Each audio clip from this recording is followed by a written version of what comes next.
अस्सलामुअलैकुम नाजरीन, मैं हूं आपका मेज़बान उमर दराज साबरी। आप देख रहे हैं सिटी वन न्यूज़। खबर शामिल करते हैं चनियोट से। चनियोट ज़िलाई इंतज़ामिया खाद की सरकारी नरखों पर फ़रहमी के हवाले से मुतहर्रिक है। इस ज़िमन में डिप्टी कमिश्नर आसिम जावेद की महकमा ज़राअत के अफसरान खाद डीलर से मीटिंग। इस मौका पर असिस्टेंट कमिश्नर कामरान अशरफ, अम्बरीन चौधरी, बिलाल बिन अब्दुल हफीज़ भी मौजूद थे। डिप्टी कमिश्नर ने ज़िला में खाद के स्टॉक की दस्तियाबी पर ब्रीफिंग ली।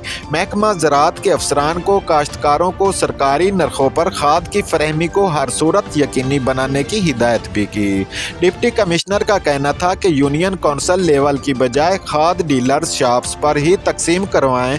खाद की तकसीम के हवाले से असिस्टेंट कमिश्नर को आज खुद निगरानी करने की हिदायत की। काश्तकारों को खाद की फरहमी के लिए डीलर्स का तावन बहुत ज़रूरी है। किसानों काश्तकारों को खाद की सरकारी रेट पर दस्तियाबी और फरहमी को हर सूरत यकीनी बनाया जा रहा है। खाद डीलर्स ने खाद की दस्तियाबी के हवाले से इंतज़ामिया के साथ भरपूर तावन की यकीन दहानी करवाई। रिपोर्ट कर रहे हैं mayor Zafir Ali Ramana, district reporter, city one news Chiniot से।